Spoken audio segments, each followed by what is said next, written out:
कविता अपने माता पिता की बहुत लाडली थी। 3 बड़े भाइयों की बहन थी। कोई भी चीज मांगने पर उसी वक्त सामने हाजिर हो जाती। पूरे घर में रौब था उसका। पूरे परिवार और नौकरों पर राजकुमारी की तरह हुक्म चलाती थी कविता। स्कूल में भी पूरा रौब था उसका। बड़े घर की लाडली जो थी वह। ऐसे ही उसने कॉलेज में दाखिला लिया। उसके ठाट बाट, बड़ी गाड़ी में आना जाना। हर दिन नया फैशन देखकर हर कोई उससे दोस्ती करना चाहता था।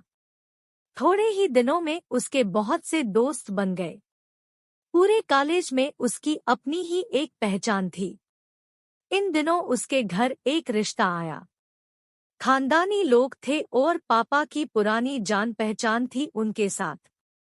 कविता के साथ कोई जबरदस्ती नहीं थी। वर्टिकल बार पर कविता ने फिर भी हाँ कर दी, क्योंकि वह अपने परिवार से बहुत प्यार करती थी।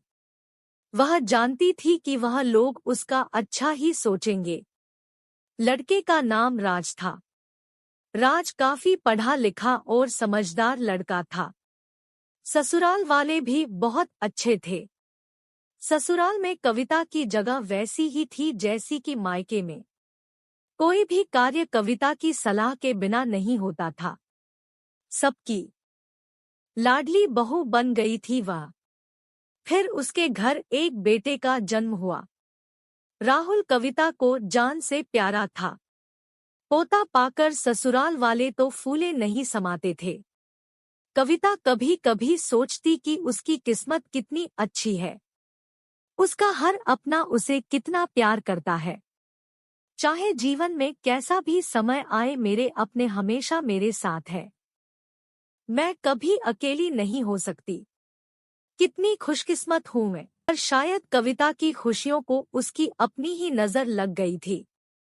एक दिन वह मायके जाने की जिद कर बैठी। राज को बहुत काम था, लेकिन वह फिर भी उसे ले गया। रास्ते में उनकी गाड़ी अन्य गाड़ी से टकरा गई।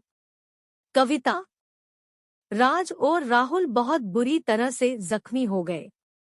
काफी दिनों के इलाज के बाद राज और राहुल तो ठीक हो गए, लेकिन कविता पूरी तरह ठीक ना हो सकी। सर पर चोट लगने के कारण वह अपनी आंखों की रोशनी खो बैठी। अब कविता की किस्मत जैसे उल्टे पांव चलने लगी। मायके वाले कुछ दिनों तक उसे मिलने आते रहे, फिर कभी कभार फोन ही करके पूछ लेते कि अब कैसी हो। धीरे धीरे ये सिलसिला भी कम हो गया। ससुराल वालों की सहानुभूति भी कम होने लगी। घर में किसी को पास बैठने के लिए कहती तो जवाब मिलता, बहुत काम है, अब तुम भी हाथ नहीं बंटा सकती। राज भी चिड़चिड़ा हो गया था। बस राहुल ही था उसके साथ, जिसके साथ हंसते खेलते उसका वक्त गुजरता। एक दिन कविता के हाथ से कुछ सामान गिर गया, जिसकी वजह से राहुल को हल्की सी चोट लग गई। कविता के सास ससुर ने राहुल को उससे अलग कर दिया कि कहीं उसके ना देखने की वजह से बच्चे का कोई नुकसान ना हो जाए। कविता अंदर से टूट चुकी थी।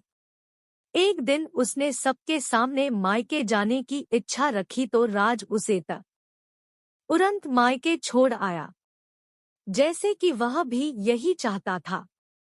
लेकिन राहुल को उसके साथ नहीं भेजा गया।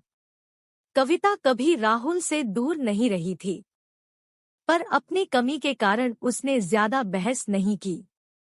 कविता को लगा कि वह 3-4 दिन वहां रहेगी तो थोड़ा हवा पानी बदल जाएगा, क्योंकि वह कितने दिनों से कहीं भी बाहर नहीं गई थी। घर वाले भी इतने दिनों बाद उसे देखकर कितने खुश होंगे। कविता के घर पहुंचने पर सब लोग बहुत खुश हुए। खाने में सब कुछ कविता का ही पसंद का ही बना था। उसने अपने मम्मी पापा और भाई भाभीयों से दिल खोलकर बातें की। उनके छोटे छोटे बच्चे भी बुआ के साथ घुल मिल गए थे। रात को सोने के वक्त जब वह कपड़े बदलने लगी तो उसे पता चला कि उसका बैग तो बहुत भरा हुआ था। वह सब समझ गई। वह बहुत उदास हो गई। कुछ दिनों तक तो सब ठीक रहा। फिर जैसे सब बदलने लगा, सबका व्यवहार बदल रहा था। वह लोग जैसे थक चुके थे उससे।